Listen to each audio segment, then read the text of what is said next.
మనిషి జీవితం అనిత్యమైనది. ఏ క్షణమే. ఈ గూట్లో దీపం ఏ క్షణాన ఆరిపోతుందో తెలియదు. ప్రతి క్షణము, ప్రతి నిమిషము ప్రజెంట్లో జీవించాలి.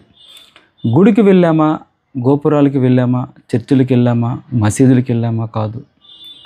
పక్కవాడు ఆపదలో ఉంటే వాడికి సాయం చేయడం, లేదా ఎవరైనా మన దగ్గరికి సలహాకో మాట్లాడడానికో వస్తే మంచి సలహా ఇవ్వడం, ఇవన్నీ మనం చేసుకొని వెళితే మన జన్మకి సార్థకత దొరుకుతూ ఉంది. ప్రతి మనిషి కూడా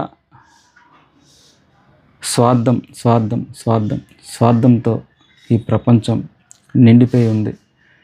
స్వార్థాన్ని మనలో నింపుకొని మన రక్తాన్ని విషపూరితం చేసుకోవడమే తప్ప ఇంకేమీ లేదు.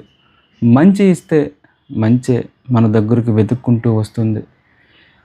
చెడు ఆలోచనలు మన మనస్సులో పెట్టుకుంటే మనకు జరిగేదంతా చెడు పరిణామాలే.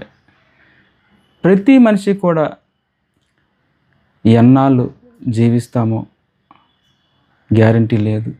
జీవించిన అన్నాళ్ళు కూడా నలుగురితో మంచిగా, నలుగురికి మంచి చేసేటట్టు జీవించడమే మనిషి జీవిత లక్ష్యం.